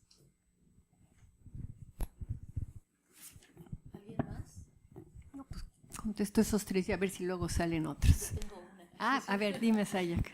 Y bueno, pues es así un poco en el sentido de cómo como sociedad civil y como gente que estamos aquí interesadas en distintos temas, pero que al final concluimos en que estamos interesados en, pues supongo que en la no violación de ningún tipo de derechos, cómo podemos desde la parte de sociedad civil transformar, ¿no? esta imagen que se tiene sobre el trabajo sexual, qué podemos hacer de manera micropolítica y día a día, pues, para empezar, pues desestigmatizar, pero ¿cómo, no? ¿Cómo se desestigmatiza? Yo tengo como mis estrategias, pero sería bueno conocer como las tuyas. Gracias. A ver, Miguel, el bareback o el sexo a pelo, si las dos personas o las tres o las cinco, según el tipo de arreglo que quieran, tienen la información de lo que implica, pues el riesgo puede ser un elemento de adrenalinazo y de excitación, ¿verdad? Y a mí se me parece que entre personas adultas, cuando hay consentimiento y se sabe lo que está pasando, no hay bronca. El tema es si tú haces sexo a pelo con alguien que anda volando en el espacio, que piensa que el SIDA ya se acabó, que no existe, entonces ahí sí hay un desbalance de poder, ¿no? Entonces, a mí, digamos, sí me parece que el riesgo es un elemento, un plus de adrenalina, de excitación, que lleva a muchas personas a buscar cuestiones riesgosas. Igual que los que andan en motocicleta, corriendo, no sé qué, o los que se echan en los paracaídas. O sea, te puedes dar un pinche madrazo espantoso, ¿no? Entonces, como yo creo que tenemos el derecho a darnos esos madrazos, si sabes bien las consecuencias y la persona con la que estás compartiendo ese deporte, esa actividad sexual o lo que sea, no hay bronca, ¿no? O sea, a mí lo único que me preocuparía es pues todo este tema de los cuartos oscuros o un cierto tipo de prácticas en donde entran personas que no saben la dimensión del riesgo que están tomando. Entonces, si tú sabes la dimensión del riesgo y lo quieres tomar, adelante. Eso sería como mi comentario. Mira, el tema de lo trans, yo hice mi tesis de doctorado en antropología sobre transexualidad. No lo estoy trabajando ahorita porque yo estoy trabajando políticamente con grupos de trabajadoras sexuales mujeres y porque es una problemática mucho más complicada de los trans, porque aparte del estigma de trabajo sexual está la transfobia, que es muy, muy fuerte. Entonces, es una problemática específica. Yo tengo una postura sobre, digamos, el fenómeno trans o la condición trans, que lo que tenemos es que cambiar las maneras en que clasificamos a los seres humanos y entender que hay muchas maneras de ser hombre y muchas maneras de ser mujer y que no necesariamente las personas transexuales deberían de estar buscando la transformación, a veces hasta en términos de mutilación de sus cuerpos. Esa es, digamos, mi postura. Y creo que sí, que hay trabajadoras sexuales. De hecho, en el grupo de Ángeles en Busca de la Libertad, que consiguieron las credenciales en México, hay varias trabajadoras trans, ¿no? Son mujeres transexuales y sí es una problemática, sí, pero como investigadora, ya saben, ¿no? Tienes el pastel de la realidad y tienes que cortar una rebanadita. Bueno, mi rebanadita, y con quienes yo he hecho investigación hace muchos años y he mantenido una relación de acompañamiento político y ahora vuelvo a estar de nuevo en ese campo, ¿no? Es con trabajadoras sexuales mujeres, porque la problemática de los trabajadores sexuales hombres es otra y trans es otra, ¿no? Entonces, no es que la niegue, sino que simplemente no me da la vida para entrar a todos esos campos, ¿no? Tú preguntabas cómo podemos, y yo te preguntaría, ¿cómo podemos quiénes? ¿Los universitarios? ¿Las mujeres? O sea, tu pregunta de cómo podemos va a depender mucho de desde qué lugar la haces. A mí me encanta venir a dar conferencias porque creo que el debate público y el hablar de estas cosas ayuda. Y de paso, digamos, contesto en parte lo que me preguntaba también Sayak de como sociedad civil. Pero bueno, una cosa es sociedad civil y otra cosa es universitarios. Si estamos ahorita en el Colegio de la Frontera Norte, doy por, digamos, por sentado que la mayoría son estudiantes o maestros, a lo mejor hay personas que vienen de otro lugar, pero a mí me parece que entrarle con investigación rigurosa, ¿no? Aunque sea una revisión del estado del arte. O sea, Ronald Weitzer es un investigador que desde el año 2000 o antes empezó a hacer un seguimiento a lo que estaba pasando, por ejemplo, en Estados Unidos, y a pedir a la Secretaría de Estado y a la Procuraduría de Justicia los datos que había de víctimas de trata por explotación sexual y por otras cosas, y tiene 20 ensayos maravillosos y como 4 libros en donde va mostrando esta disparidad entre lo que se dice en los medios y lo que se ha podido detectar. Hizo una cosa muy interesante. En algún momento circuló en Estados Unidos que habían 50,000 víctimas de trata. Y él dijo, ¿de dónde salió esa cifra? Y se fue a buscarla así, a hablar con cada funcionario. Entonces cada gente lo iba rebotando con otro. Y al final había sido una apreciación que había hecho un periodista sin ninguna base, y los números le estaban hablando de que no eran 50,000 víctimas de trata, que habían 184 en un periodo de 5 años detectadas en Estados Unidos. De 184 a 50,000, ese es el pánico sexual, el amarillismo, todo eso. Es gravísimo que hayan 184, no debería de haber ni una. O sea, sí existe esa problemática, pero si no la acotamos a lo que verdaderamente está pasando, y si no hacemos, en vez de operativos contra todos los antros y cabarets, que es una imbecilidad, ¿verdad? Si no hacemos investigación estratégica de quién está manejando esas cadenas de migrantes y eso, no vamos a resolver el problema. Entonces, yo creo que el debate público es muy importante, y creo que además vamos a tener un periodo electoral ahora en junio o julio, no sé en la fecha, y que más que esta corriente que hay ahorita de que no hay que votar porque todos los partidos son una mierda, etcétera, etcétera, hay que llegar a los mítines de todos los partidos y levantar la mano y preguntar, ¿y usted qué piensa hacer con la trata por un lado y con el comercio sexual por otro? Separarlos y que empiecen los diputados, diputadas, candidatos o lo que sea a ver que hay una preocupación de la sociedad por un problema que no está lejos, que está cerca, ¿no? Entonces, yo por ahí es como lo veo. Y cuando tú me preguntas el tema de la sociedad civil, digo, yo solamente conozco esta organización que se llama Brigada Callejera, que fue fundada en 1995 y que los conozco desde entonces, que están yendo a hacer un trabajo, porque además las mejores aliadas en la lucha contra la trata son las propias trabajadoras sexuales, porque además ellas están en terreno y de repente ven llegar una chavita toda asustada, toda así, y que vienen y la meten y la sacan, se dan cuenta, ¿no? Y se han logrado detectar y a sacar varias chavas que estaban metidas en contra de su voluntad, tratadas, ¿verdad?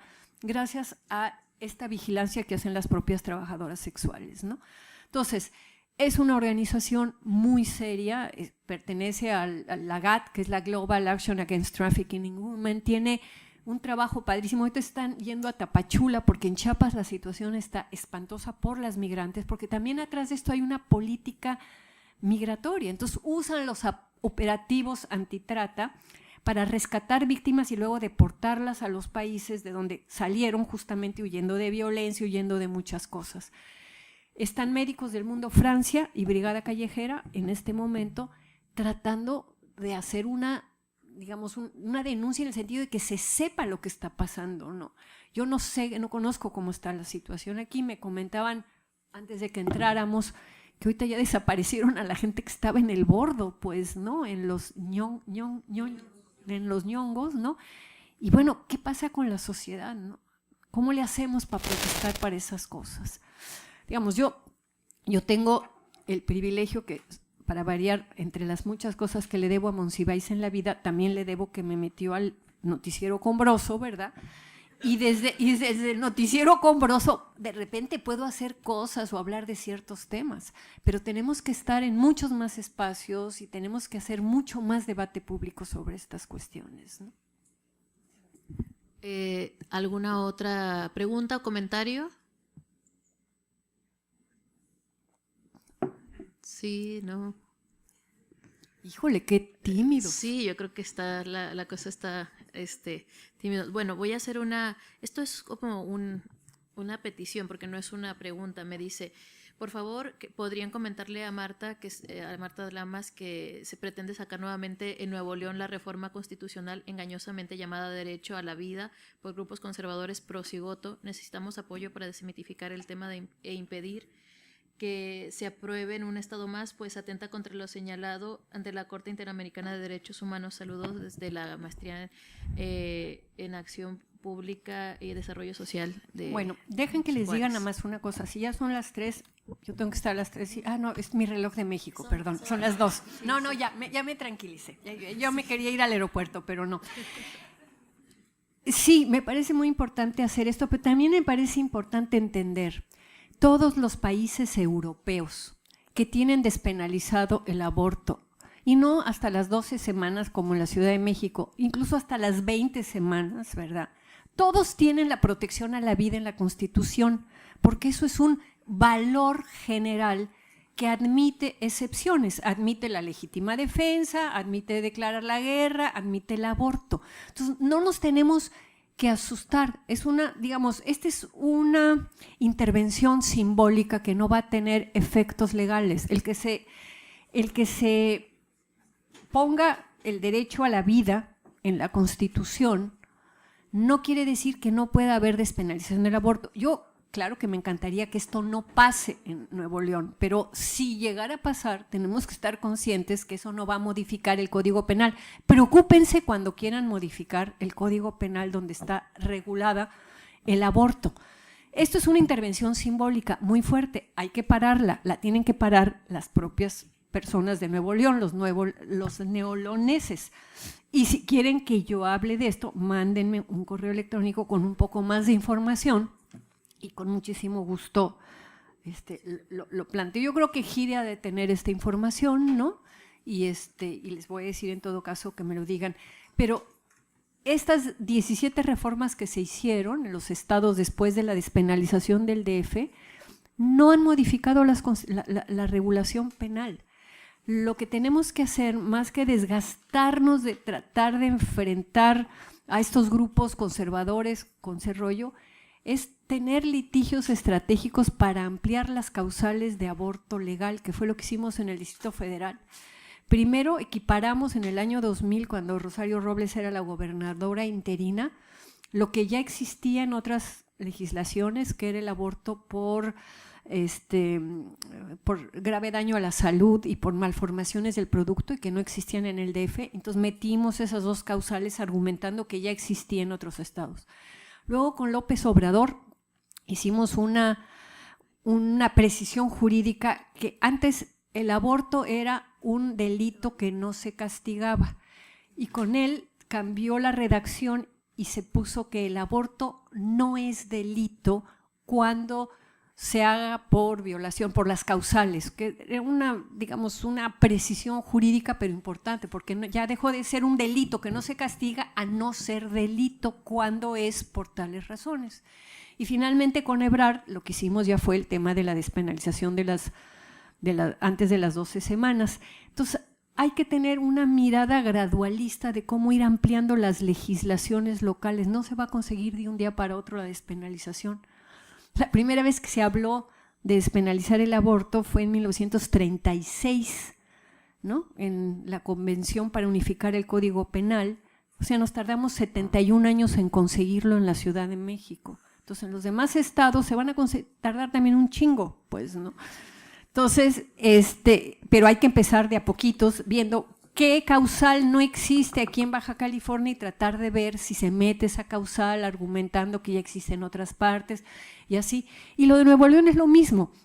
Hay que tratar de ir modificando algunas de las cositas y claro, da mucho coraje que se quiera meter esto, pero el derecho a la vida no está mal. O sea, todas las personas estamos por la vida. No la vida entendida como la vida del cigoto, pero todos estamos por la vida. Y hay excepciones. y lo aceptan todas las constituciones del mundo que tienen despenalizado el aborto. Entonces eso a mí no me quita el sueño, pero bueno, a lo mejor soy una inconsciente irresponsable de que no me quite el sueño. Hay otras cosas que me quitan más el sueño ahorita. Pero igual decir un poco que la vida de quiénes, ¿no? Porque el defensa de la vida y luego a lo mejor un seguimiento a ese tipo de vida, porque cada uno de nosotros que ya está vivo, parece que al capitalismo gore no le importa para nada que haya miles de personas muriendo todos los días, desapareciendo, mutiladas, cercenadas, y que son hechos reales, ¿no? Esa vida no les importa. Esa vida que ya está ahí, que debería preservarse, no le importa a nadie y no hay seguimiento de esa vida, ¿no? Entonces, pensar que eso sea extensivo a las vidas ya en curso y vidas que están, pues, que se extienda a toda la extensión de manera vitalicia, digamos, ¿no? Porque yo creo que esa precisión, igual que tú, que sí que está bien, porque el derecho a la vida es importante, pero la vida de todos, ¿no? No solo de los cigotos, igual esa presión sería como importante como... Sí, digamos, yo creo que las estrategias políticas tienen que ser muy locales, ver qué es lo que le toca a la gente y en ese contexto además quiénes están los aliados, qué tipo de discurso hay que hacer, por qué vale la pena a veces dar la batalla, es muy desgastante todo, pues, ¿no? Entonces hay que ver, yo no tengo idea en este momento cómo están las fuerzas políticas en Nuevo León y quiénes están y por dónde.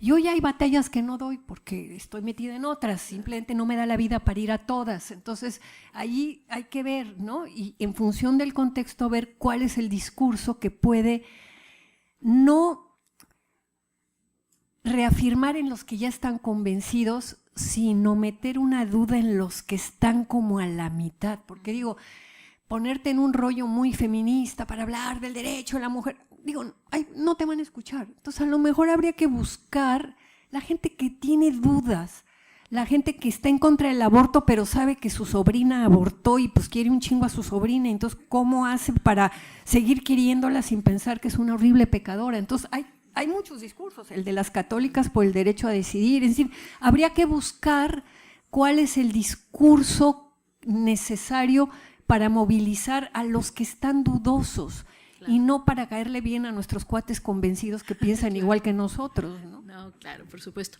¿Alguien tiene otra pregunta? Sí, aquí hay una. ¿Y alguien más? No.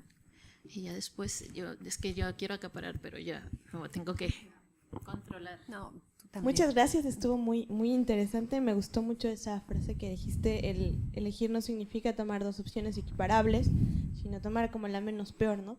Y en este sentido, mencionabas que, bueno, una cosa es como la explotación laboral, pero sexual, pero vaya, la explotación laboral es muy importante, muy evidente para las mujeres y poco se habla con eso, ¿no? Estamos en Tijuana, en las maquilas, en el trabajo precario y que, bueno, en este sentido, el orden de la decisión de las mujeres entre dedicarse como al trabajo sexual de manera libre o a un trabajo sumamente precario, ¿nos puedes hablar un poco más acerca de esto? Sí, mira, las veces que yo he hablado con algunas de las chicas que hacen trabajo en la calle, pues me lo dicen muy claramente. Yo trabajo el viernes y el sábado en la noche. Y eso me da tiempo de todos los demás días de la semana estar en la mañana con mis hijos, hacer mis cosas, ir al salón, bla, bla, bla, bla. Y gano en un día lo que podría ganar trabajando en una fábrica 8 horas, parada, con ruido, cansada, más me tengo que trasladar 1 hora y media a la fábrica y luego 1 hora y media de regreso y el capataz va a pasar y me va a meter mano. Entonces la chinga del trabajo obrero, por ejemplo, ¿no? Que es al que las chicas en la calle, o de estar lavando excusados en una oficina o en una casa, ¿verdad? Trabajar 6 días a la semana, 8 horas, a trabajar 5 o 6 horas, 2 días a la semana y ganar muchísimo más, ¿de qué me estás hablando? O sea, ¿de qué me estás hablando? ¿Entiendes? Entonces, es decir, también ahí hay que desmistificar, ¿no? Que te dice, es que el trabajo, claro, las imágenes mediáticas son las pobres chavas que están encerradas en un lugar y que tienen que atender a 50 cuates, ¿no? Y lo que yo he podido ver, y lo estoy confirmando, digo, yo hice mi investigación a finales de los años 80 y ahora lo estoy confirmando con la gente con la que estoy ahora, ¿no? Hay chavas que se divierten con los clientes, que se hacen amigas de los clientes, algunas se casan con los clientes, hay una variedad. Te puede tocar de repente a alguien que no te gusta y además algunas, no, cuate, si no te bañas yo, ni creas, ¿eh? Otras que hacen el rato que nada más es subirse la falda y esperar 10 minutos a que el cuate termine mientras ellas miran el techo. Digo, es una forma de ganar dinero mucho más fácil que un trabajo de obrera, de mesera, de cualquier otra cosa. Entonces, claro, el tema es el tema sobre la sexualidad, ¿no? Y por qué eso es degradante y la dignidad de la mujer. La dignidad de la mujer no está en sus genitales, para empezar. Y si no empezamos a desmistificar eso, digo, no vamos a llegar muy lejos. Y son muchas de ellas chavas que mantienen a sus familias, que tienen 1 o 2 hijos, súper trabajadoras, divertidas, buena onda, y trabajan viernes y sábado. ¿Y alguien les va a decir que eso está mal? Sí, hay un chingo de gente que les dice que está mal. No yo, digamos, pero muchas sí, muchas feministas amigas mías. No, es que ese no es un trabajo digno, bla, bla, bla. Ellas podrían encontrar trabajo de otra cosa, claro que sí, ganarían mucho menos y sería mucha más chinga estar trabajando en otra cosa. Lo interesante es por qué el trabajo mejor pagado para las mujeres es el trabajo sexual y por qué el trabajo sexual para el cual estamos equipadas mejor que los hombres, porque lo único que hacemos es abrir las piernitas. Los hombres se les tiene que parar y hacer todo un numerito, pues, ¿no? Pero para nosotras es más fácil, porque un trabajo que nos puede resultar fácil y bien pagado está tan estigmatizado. ¿A quién le sirve? ¿A quién le sirve eso? ¿No? Entonces, por ahí habría que, a mí siempre me ha asombrado, pues, ¿no? Entonces las chavas, digo, hay muchas que sí, que les pesa el rollo, no quieren que la familia se entere. Hay otras que ya lo han abierto con la familia, que el hijo lo sabe, que las amigas lo saben, ¿no? También ahí hay gradaciones, ¿no? Yo nunca he hecho investigación con call girls, con chavas, con escorts, ¿no? Porque además se cuidan mucho más, ¿no? O sea, no quieren...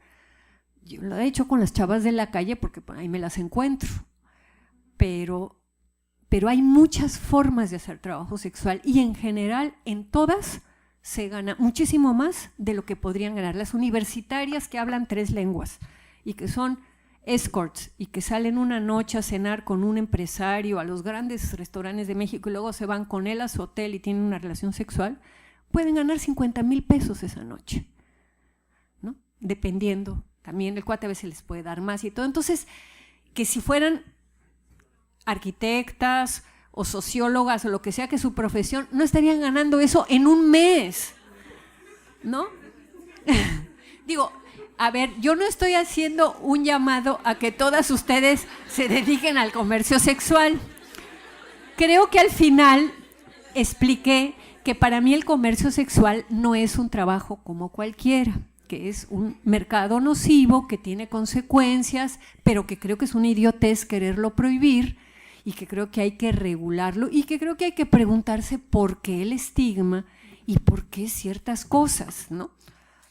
Eso nada más digo, porque van a decir, vino Marta Lamas al COLEF a incitar a las estudiantes a que sean... No es por allí. Es como con el aborto. Si lo que queremos las feministas es que ya nunca ninguna mujer tenga que hacerse un aborto. Queremos que se acaben los abortos. Yo quisiera que se acabara, digamos, la prostitución. Pero para que se acabe el aborto, educación sexual, anticonceptivos y el aborto como último recurso legal, etcétera, etcétera. Para que se acabe, digamos, el comercio sexual, hay que regularlo, hay que ofrecer cuestiones laborales, etcétera, una serie de cosas. Entonces sí hay que entender que una cosa es que un fenómeno pueda ser nocivo, pero que no sirve quererlo erradicar. Tú tienes que cambiar estructuralmente por qué hay ese fenómeno. Entonces, así como creo que hay que legalizar el aborto, creo que hay que legalizar mejor el comercio sexual. Porque pararte solita en una punta de una esquina y que venga un cuate y que te lleve y que en el camino te ahorque, no, pues más bien te paras con un amigo tuyo que dice yo te llevo al hotel, pero ese amigo tuyo lo van a acusar de lenón o de tratante, ¿no? Y si trabajas en tu departamento no vas a estar solita con un cuate en el departamento, tienes que tener un vigilante por si el cuate te empieza a ahorcar de repente, porque hay loquitos entre los hombres y las mujeres, también no es un problema solo de los hombres. Entonces, el regular lo que está pasando de formas de trabajo sexual es muy importante, pero pero no es regulemos para que haya más y porque es maravilloso. No, yo creo que es complicadísimo el tema, que es un mercado nocivo, que sí respalda cuestiones sexistas entre hombres y mujeres, etcétera, etcétera. Pero para mí el camino es legalizar y regularizar, porque eso sanea todo lo que mandas abajo de la mesa y lo vuelves clandestino. ¿Qué es lo que está pasando? Bueno, los Zetas que ya llegaron a la Ciudad de México están ahorita operando redes porque protegen a las chavas, ¿verdad? Y porque la policía no se mete con ellos, ¿no? Entonces es bien complicado el asunto. ¿Tú ibas a preguntar algo? Sí, yo te quería, bueno, solamente una frase, ¿no? Para que, como un pequeño resumen, el capitalismo es proxeneta en general, ¿no? Uh-huh. Exactamente, eso sería como un resumen de lo, todos trabajamos de alguna manera, vendemos nuestro tiempo, otros venden cuerpo, otros venden, entonces yo me acuerdo mucho de las manifestaciones en España de las trabajadoras sexuales que decían, yo vendo mi coño, ¿tú qué coño vendes? Uh-huh. ¿No? Porque, bueno, ese era un poco también hacer la parte esa de desmitificar y quitar esta ubicación genital de la dignidad de las personas, ¿no? Que regularmente las mujeres recae en los genitales. Yo también quería, Marta, a lo mejor preguntarte sobre algunas precisiones respecto a si hay algunas mujeres que ganan en la prostitución 50,000 pesos o a lo mejor mucho más, pero sería que también la prostitución tiene sus grados y luego sus intersecciones, como hablabas también de las migrantes, ¿no? O sea, también está racializada, también es una cuestión de clase y también es una cuestión casi de geopolítica, ¿no? O sea, a lo mejor un tipo en Alemania que se atreva a matar a una trabajadora sexual se le cae el pelo porque lo meten a la cárcel, porque hay todo un... Pero aquí, como los sistemas de apariencia democrática, uh-huh, pero por debajo actúan de otra manera, pues sí es importante como no perder esa perspectiva, igual que nos hables un poco de esas intersecciones, ¿no? Porque hay mucha dificultad para saber. Yo estoy en contra obviamente del abolicionismo, estoy a favor de la regulación, pero sí me parece importante para que no la gente a lo mejor que no sé que venía con a lo mejor otra idea, que no se quede solo con la idea de pues sí, todas ganan mucho dinero y además les encanta, porque igual no es lo que estás diciendo, pero a veces uno tiende a simplificar, ¿no? Como un auditorio receptivo que también tiene que procesar muchas informaciones, pues para que quede así como mucho más puntual.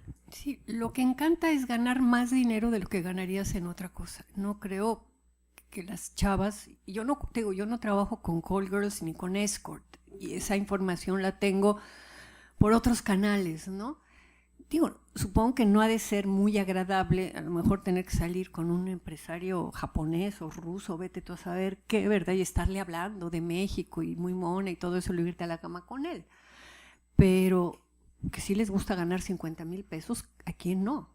En una sentada. Pero, digamos, más allá de eso, sí, el comercio sexual tiene clases y dentro de las clases también son los atributos. O sea, una call girl de 20 años va a ganar más que una call girl de 40 y las de 60 ya ni siquiera van a tener chamba de call girls, ¿no? O sea, ya van a estar en otra cosa. Es decir, la edad es un factor muy importante. En México logramos con López Obrador hacer un asilo para trabajadoras sexuales, la Casa Xochiquétzal, ¿no? Y de la tercera edad, porque esa es una profesión que, a diferencia de profesor universitario, cuanto más tiempo pasa se supone que sabes más, entonces tu valor se va acumulando, tu capital. Con el trabajo sexual es justo lo contrario, la edad les va quitando y los hombres las prefieren jovencitas y entonces llega uno... Hay de todo. Muchos extranjeros buscan el modelo, ya que vengo a México, I want a native, ¿no? Entonces quiero una nativa, quiero probar el producto mexicano. Pero la edad es un tema muy importante. Entonces hay algunas que tienen la previsión de saber, ok, yo voy a trabajar 10 años y voy a ahorrar y me voy a comprar 2 taxis o un departamento. Y algunas sí, otras no. Otras ganan mucho dinero 10 años y luego empiezan a ganar menos dinero y empiezan a estar muy mal. Hay veces que las familias reaccionan muy bien porque cuando ganaba mucho dinero pues le pagó la carrera universitaria a sus hermanos o tal, y cuando ella deja de trabajar los hermanos agarran la onda. Hay veces que las familias las dejan. Entonces lo que es muy impresionante es que el comercio sexual es de una variedad impresionante. Puedes encontrar todas las combinaciones. de las buenas cosas, de las malas cosas, de todo, ¿no? Entonces, chavas que tienen trayectorias similares, ¿no?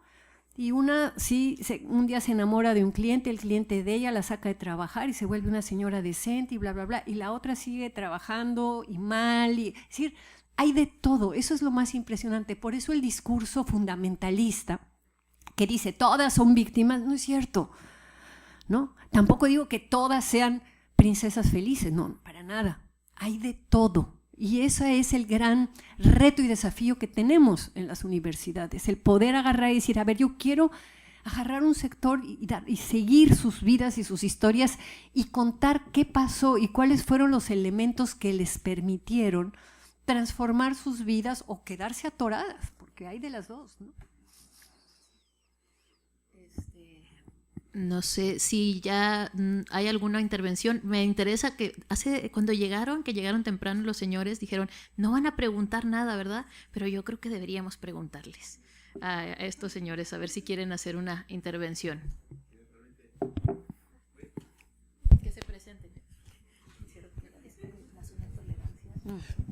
Muy amable, muchas gracias. Mi nombre es César Sánchez, represento a algunos empresarios de aquí de esta ciudad. Y cuando llegamos, por ahí tuvimos la gentileza de la doctora de estar aquí por aquí un momento comentando a nivel personal de dónde veníamos, qué hacemos. De verdad me impresiona, doctora, su comentario, más sobre todo este estudio que hemos leído por ahí, algunos documentales suyos. Pero llegar a la crudeza, a la realidad, como usted bien lo ha dicho al final, este corolario que ha hecho, maravilloso y de verdad, de mucha vida. Como empresarios, nosotros nos dedicamos a la venta de alcohol en envase abierto, copeo, participan mujeres, ¿verdad? En algunas ocasiones, sin tratar de ser santos ni mucho menos, pues somos responsables en algunas ocasiones de la puerta hacia adentro, de la puerta hacia afuera, pues cada quien tiene su vida. No negamos que también existen redes, como usted muy bien y muy acertado lo ha dicho, que se dedican al tráfico de personas. En algunas de las empresas nuestras llegan personas a solicitar trabajo, cantidad. Y me llamó en lo personal la atención el dictamen de la Suprema Corte de la magistrada Olga Cardoso. No, si es no la hija, pero no es de la Suprema Corte, es una jueza de distrito. Sí. Es la licenciada Paula María García Villegas Sánchez Cordero, es la hija de la ministra Sánchez Cordero. Hija de la ministra. Hija de la ministra, sí. La que dice que es un trabajo... No asalariado. No, dice que es un trabajo nada más. Las chicas son las que van a pedir la credencial de trabajo no asalariado. Lo que la juez dice es que el intercambio de sexo por dinero es el intercambio de una labor por dinero y por lo tanto es un trabajo protegido por el artículo 5 de la Constitución. Así que eso es lo que dice ella.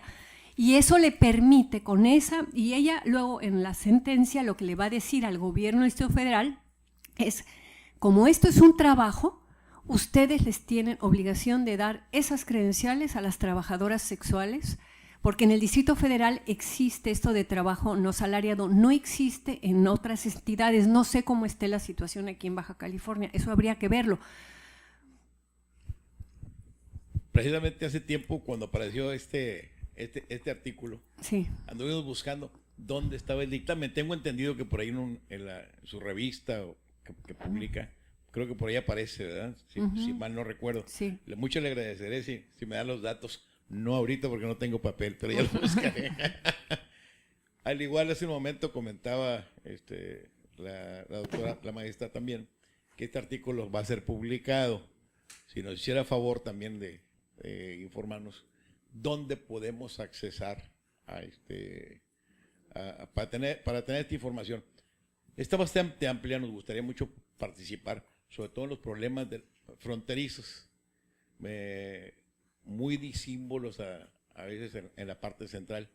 Somos una población, aquí cualquier cosa, tiran cualquier piedra en un techo de cristal y hace mucho escándalo, sobre todo muy amarillista. Hemos visto noticias, la verdad, que es nada más para llamar reflectores. y vaya de algunos funcionarios federales sobre todo, muy en especial, no, sin mencionar nombres, pero yo creo que muchos sabemos de quién hablamos. De verdad, muy complacido, y si en algo podemos participar como empresarios, tenemos algunos estudios, participamos también aquí con la Universidad Autónoma de Baja California, nos hace favor de proporcionarnos información. Algunas empresas privadas que tenemos de estudios, de actitud, formación, de vivienda. Sí, Súbanle el salario a sus trabajadoras. Eso es lo que le digo a todos los empresarios. Hay que subir el salario a todos los trabajadores. Claro, tiene usted mucha razón, definitivamente. Sí, cuando los empresarios en México acepten que ganar un poquito menos es mejorar al país, ya vamos a ver una luz al final del túnel. Hay un problema laboral muy fuerte con el salario mínimo y con los salarios que se están pagando. Tiene usted razón, y tenemos algunos programas de formación y de varios detalles, sin llegar a ser moralistas, ¿sí? Nos gustaría comentarlos con usted, recibir una opinión de una persona tan valiosa como usted y en qué podemos mejorar, definitivamente. Subiendo los salarios. Luego que los suban hablamos.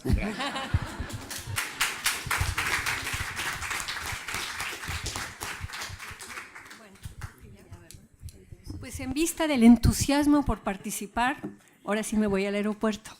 Sí, bueno, pues muchas gracias a Marta por acompañarnos, a todos ustedes también por asistir esta tarde, y seguro que van a salir muchas preguntas ya cuando se haya ido, mal momento, pero lo que sí es importante que a lo mejor esto deje una semilla para una reflexión colectiva en este ámbito, y a lo mejor la organización de algún foro o de algunas mesas de trabajo para pensar en relación de cómo podemos de alguna forma también actuar para, sobre todo pues para lo que dice Marta, ¿no? Desmistificar, pero también para desestigmatizar el insulto de la puta, ¿no? Porque no tiene por qué ser solamente un insulto, que es un insulto para inmovilizar, sino de desestigmatizar y darnos cuenta de que en el capitalismo pues todos somos putas. Y en ese sentido podríamos pensarlo. Lo digo porque es una afirmación fuerte y sería interesante discutirla y desmenuzarla, no solamente es para impresionar o para que nos llevemos la mano a la cabeza, sino para pensar desde una perspectiva mucho más situada y mucho más compleja, como la que nos presentaba la doctora Marta, sobre esta situación en concreto y los derechos también laborales de las mujeres trabajadoras sexuales. Y bueno, ya para finalizar, vamos a entregarle una constancia y va a dar unas palabras la doctora Araceli Almaraz, que es la directora general de docencia de esta institución.